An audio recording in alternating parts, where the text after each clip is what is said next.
Give me 1 second before I even start talking because I actually had to sit with this for a minute before I could speak. I do this work every single day. I sit with energy. I sit with people I've never met. I sit with strangers on the internet who somehow find their way to exactly the right video at exactly the right moment. And most days, it feels familiar, recognizable, the kind of thing I know how to hold. Today is not one of those days. Something about the person watching this right now is different. Not slightly different, not a little unusual. I mean genuinely unmistakably different, in a way that made me stop mid-sentence while I was preparing to record this because I felt it land in my chest before I even had words for it. So I need you to actually stay for this one. I know you've probably scrolled past 100 videos today already. I know you might be tired or doubtful or just half paying attention while you do 5 other things. That's fine. Stay anyway. Something in here is going to click into place before this ends, something that's been circling just out of reach for a long, long time. Let me start somewhere small because I think you'll recognize it immediately. Think about this morning. Or maybe it wasn't this morning, maybe it was a few days ago or a week ago. Some quiet stretch of time before your day fully started, before your mind switched all the way on. There was a moment, just a few seconds long, where you felt something underneath everything else. A pull, a knowing, some quiet certainty that you are meant for something bigger than the life you're currently living inside. And then the day began, and that feeling folded itself away the way a window closes when the wind shifts direction. You didn't tell anyone about it. What would you even say? I woke up feeling like my life is supposed to mean something more? Nobody talks like that, out loud, so you let it pass, the way you've let it pass 1,000 times before. Oak, before going ahead, make sure to like the video if it resonated with you, and subscribe my channel if you are new here. Oak, back to reading. Here's what I want to say to you clearly. Before we go any further, you've gotten remarkably skilled at catching that feeling early and putting it away before it turns into something you'd have to explain or defend. You've practiced this so many times that it barely even registers as a choice anymore. It just happens, automatically, quietly, efficiently, and you're not even sure when this pattern started. There probably wasn't one dramatic moment you can point back to. It just slowly became the way you move through the world, careful, considerate, endlessly attentive to everyone else's comfort, and somehow always last on the list when it comes to your own. I want you to hear this next part without flinching away from it. You are not broken. You are not behind where you're supposed to be. You are not too much, and you are not too little either. What you actually are is someone who has been quietly carrying something enormous inside them for a very long time, and nobody has ever properly sat you down and asked, do you understand what you're actually holding? Do you have any idea what you actually are?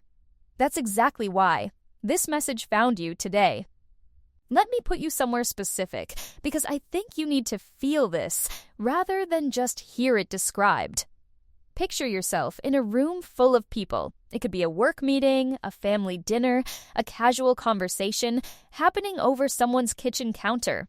Something comes up, a disagreement, a story, a moment where the mood of the room shifts and everyone is trying to figure out what to say next. And you see it. Not just the obvious surface version of the situation, but the layer underneath it. And then the layer underneath that one, too. You see the real truth, sitting quietly, in the center of all the noise, and you feel a response start forming in your chest before you've even consciously found the words for it.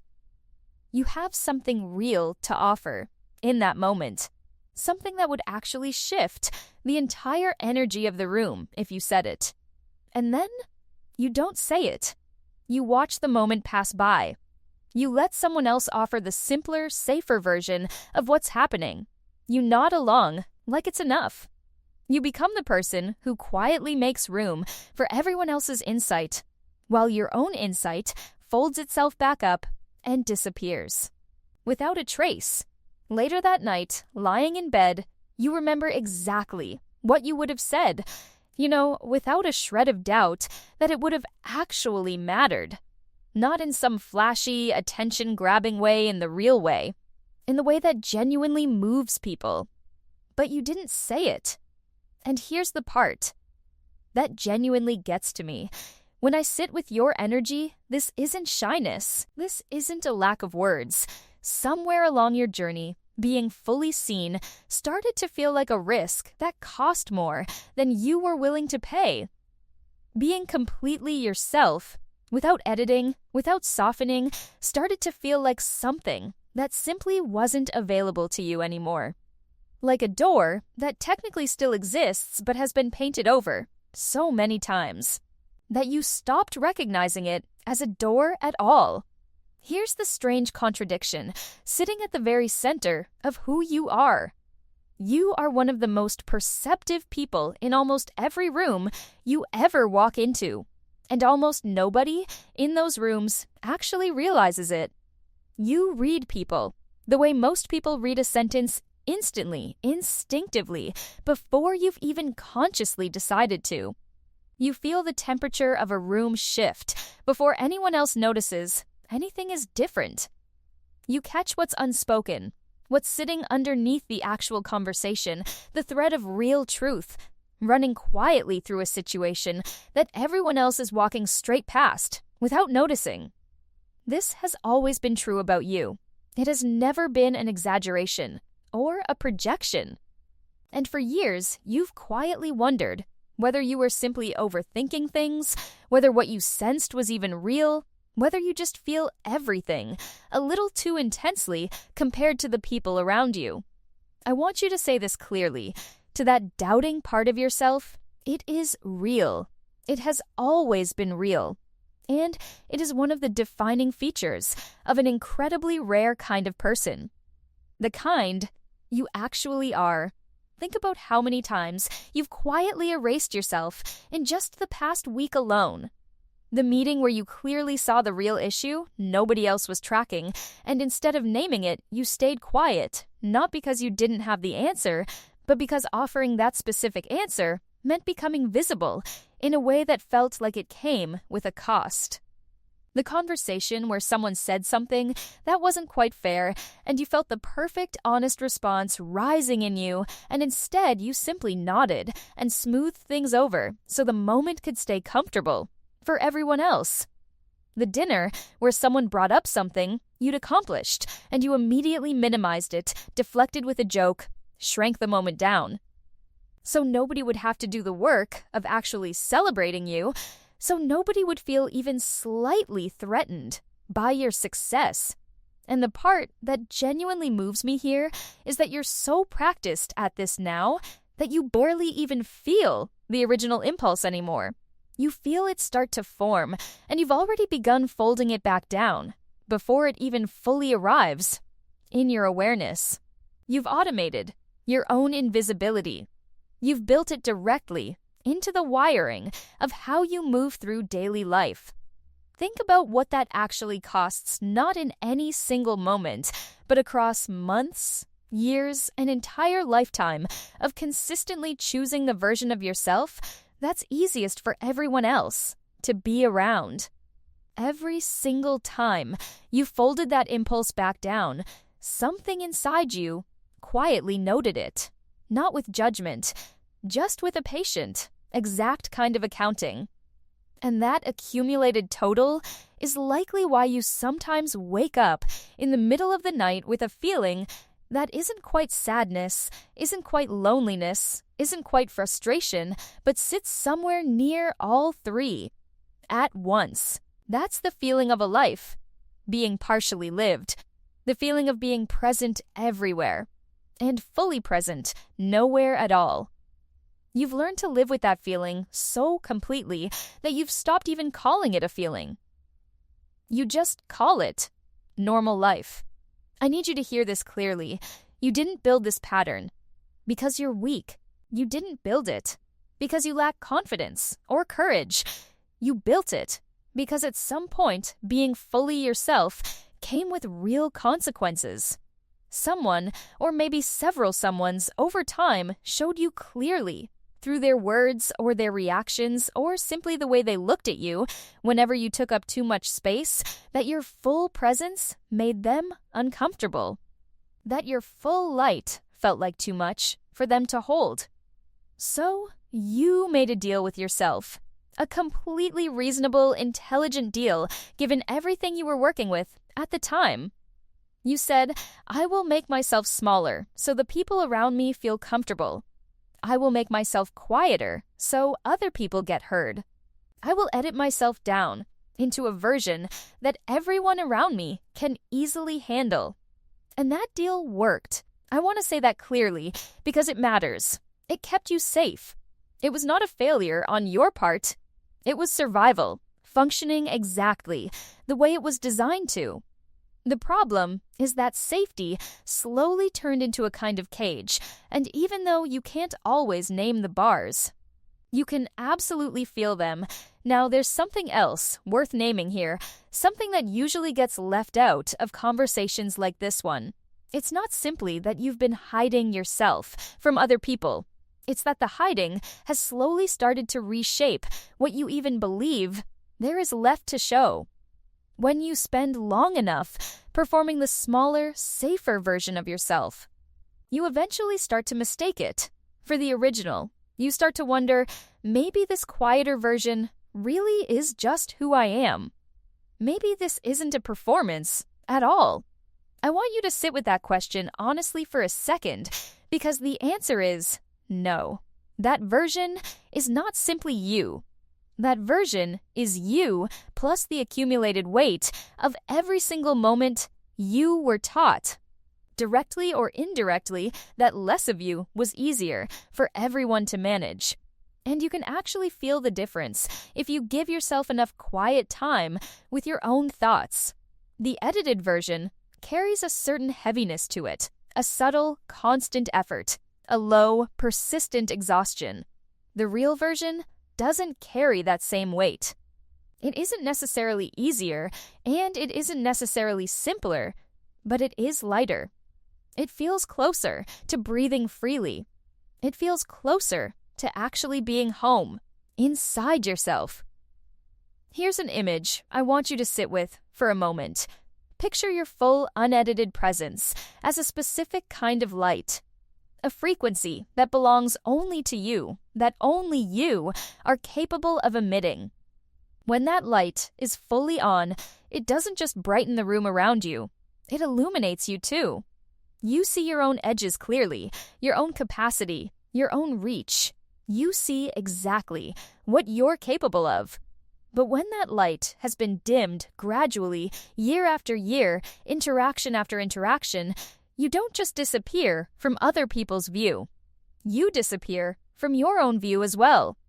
That's honestly the cruelest part of this whole pattern. You believed you were protecting yourself by staying quiet. What you were actually doing was slowly cutting yourself off from your own light. I want to go a little deeper into that image, because I think there's something in it you've been living without ever fully naming. When your light is genuinely on, it reveals things some people simply weren't ready to see. It shifts the temperature of a room. It quietly asks people to show up at a level they might not be prepared for. And a lot of people, honestly, find that deeply uncomfortable. Not because your light is wrong in any way, but because your presence makes the gap between where they are and where they could be suddenly uncomfortably visible. So they push back. They call you too intense, too sensitive, too much. They mistake your natural depth for difficulty. And because of the kind of person you are, someone who would rather adjust themselves than cause anyone else discomfort, you absorbed that feedback. You turned your own dial down. And then a little further down after that. And then further, still.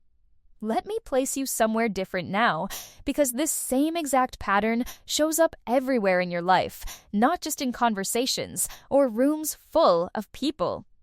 Think of a creative moment, a personal moment, a time when something inside you genuinely wants to be expressed, not polished, not carefully presented, just honestly expressed for its own sake.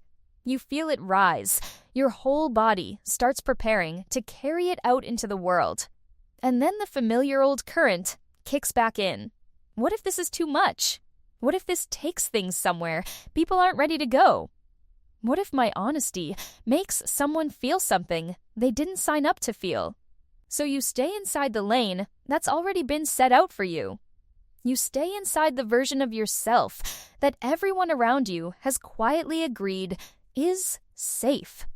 And the true thing, the real thing, never quite makes it out into the world. And here's the thing, this pattern is so automatic now that you're not even consciously choosing it. You're simply reacting. Your entire nervous system learned at some point that being fully yourself came with real risk. So it built an efficient system to prevent that risk from happening again. That system now works fast, quietly, beneath the level of your conscious thinking. This isn't a character flaw. It's not a limitation baked into who you are. It's your own protective instinct doing its job so well that it's now running overtime, even in situations where you no longer actually need that level of protection. Because here's what's genuinely happening underneath all of this. You got so used to being invisible that you started to forget there was ever another version of you available, the version that spoke first, and considered the cost afterward. The version that took up space as though it were a birthright because it genuinely is one, not some rare privilege, you have to earn. The version that carried full opinions, sharp edges, an entire unfiltered presence, and never once apologized for taking up that much room. That version has not disappeared. I need you to understand that, clearly, it hasn't left you. It's simply gotten quieter, smaller, more careful about when it shows itself. But it's still there, waiting patiently, in the quietest corners of yourself that you've been too afraid to return to. You feel it sometimes, don't you? Late at night, or alone in a quiet moment, or in those few seconds each morning, before the day fully starts. You feel a flicker, a pull, the unmistakable presence of the person you actually are, underneath all the managing, the adjusting, the constant making room for everyone else. That's not nostalgia. That's recognition. That's you, quietly reminding yourself that you're still in there. Now here's where this gets a little more uncomfortable, and I'll say it as gently as I can. This isn't only about you not being fully seen, it's also about the people in your life slowly learning not to see you. About them responding, over time, to the smaller version of you that you've consistently offered them the easier version, the version that never asks for very much. And eventually, that becomes the version they simply expect from you. The people closest to you have likely stopped asking what you truly think because you rarely offer anything unexpected. Anymore, they may have stopped noticing when you're actually hurting because you've become so skilled at hiding it, so convincing at appearing fine, that they've simply taken you at your word every time. Your family may treat you as the steady one, the reliable one, the person nobody ever has to worry about. And you've kept showing up exactly as that person because somewhere along the way, you learned that being anything else would cost more than you had left to give. And the hardest part, the part I really need you to sit with honestly, is that you've slowly started losing touch with what you actually want.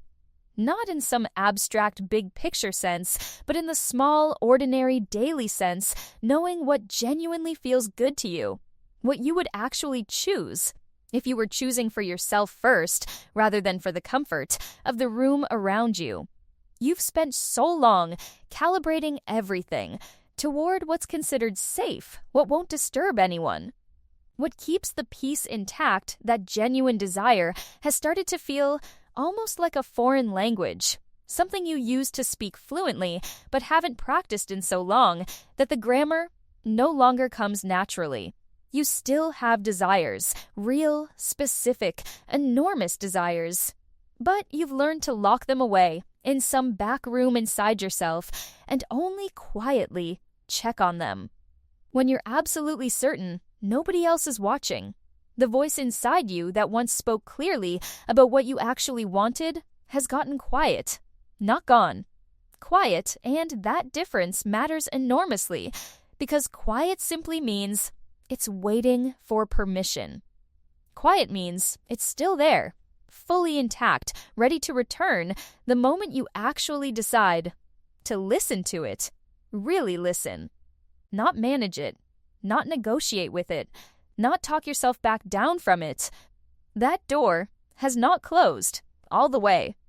You've simply been leaning your weight against it for years, trying to hold it shut on your own. And you're exhausted from doing that. That exhaustion is not weakness. It is the very beginning of something new. I also want to gently mention the people who have benefited from your invisibility.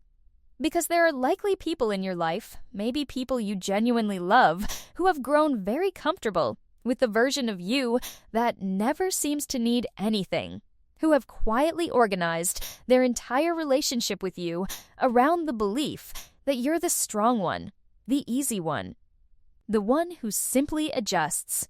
Some part of you has been protecting them from the disruption of discovering that this isn't entirely true.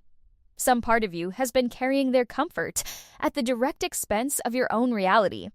I'm not saying these people are bad or unloving. They may genuinely care about you. But love that's organized entirely around the smaller version of you is not the same as being fully loved for who you actually are. And somewhere inside you, you already know the difference between being loved for who you truly are and being loved simply because you're easy to have around. One of those feels like home. The other feels more like passing a performance review again and again without ever fully relaxing. Here's the complete picture I want to leave you with. Your light, your particular unrepeatable frequency, was never the actual problem. The problem was that you spent time in environments that simply weren't built to hold it. Your depth, your sensitivity, your capacity to see and feel things at the level you do was never a flaw in the system. It was always the entire point of who you are. And any place that told you otherwise wasn't big enough to contain you. That's not a verdict against you. That's simply information about them. Let's come back now to where I started, because I think it means something different now that you have the fuller picture. I said at the beginning that I almost teared up when I first felt your energy. What I actually felt wasn't just the depth of your perception or the size of what you've been quietly carrying. What I felt was the distance between who you truly are and who you've been allowing yourself to be in daily life. That gap, specifically in someone with this much natural capacity, this much awareness, this much genuine light, is what moved me. Because that gap doesn't have to stay this wide. It was widened by things that happened to you along the way, not by anything fundamentally wrong with who you are. And you can begin closing that gap, starting now. You've been operating from an old map drawn a long time ago during a period when making yourself smaller was genuinely necessary for your own safety. That map served you well. It protected you. It got you to exactly where you are right now. But here's the difference: the very map that once kept you safe is now the thing quietly keeping you from yourself. You are one of those rare people who carry a particular kind of depth, a particular kind of presence that makes them genuinely uncommon. Not because of status or achievement, but because of frequency. because of the quality of what they bring into a room the moment they stop editing and simply show up fully. You have always been one of those people. The world has been receiving a partial version of your signal for so long that even you've started to forget what your full volume actually sounds like. But somewhere inside you, you remember. And that's exactly why this landed the way it did tonight, not because of anything remarkable I said, but because something inside you recognized itself in these words. The quiet, careful, endlessly manageable version of you is not who you actually are. That version is simply what you built to survive, and it did its job well. You're allowed to be grateful for it. And you don't have to keep living entirely inside it anymore. The version of you that speaks first and considers the cost afterward, that takes up space. Because it's your birthright rather than a privilege that holds real opinions and real edges, and a full unreduced presence. That version isn't something you have to become from scratch. It's something you're simply remembering, something that's been waiting patiently in the quiet places while you were busy, making yourself small. So right now, not once everything feels figured out, not once the timing feels perfectly safe, not once circumstances arrange themselves neatly right now, in this exact moment, you already know what it would feel like to stop disappearing. You can feel it somewhere in your body as you imagine it, the expansion of it, the relief threaded through it, the slightly terrifying, slightly thrilling feeling of finally being fully yourself. What would actually change if you stopped disappearing? What would genuinely shift if you let yourself be fully seen without the softening, without constantly pre-calculating how much of yourself the room could handle? Before you answer, with every reason it's complicated, every reason it isn't the right time, every possible way it could go wrong, I just want you to notice what happens in your body for a second when you simply imagine what it would feel like if you finally could. Because the person hearing this right now, the one who stayed until the very end, who felt these words land somewhere true, isn't someone broken who needs fixing. That's someone extraordinary, quietly remembering who they've always been. Someone carrying real, rare, genuinely world-shifting light, slowly and carefully deciding, one moment at a time, to stop hiding it. You are not behind. You have always been exactly on time. And your light, your particular beautiful light, never actually went out. It's been here this whole time, waiting patiently for you to come back to it. You are ready. You have always been ready. And somewhere inside you, in a place you haven't let yourself visit in a while, you already know that to be true.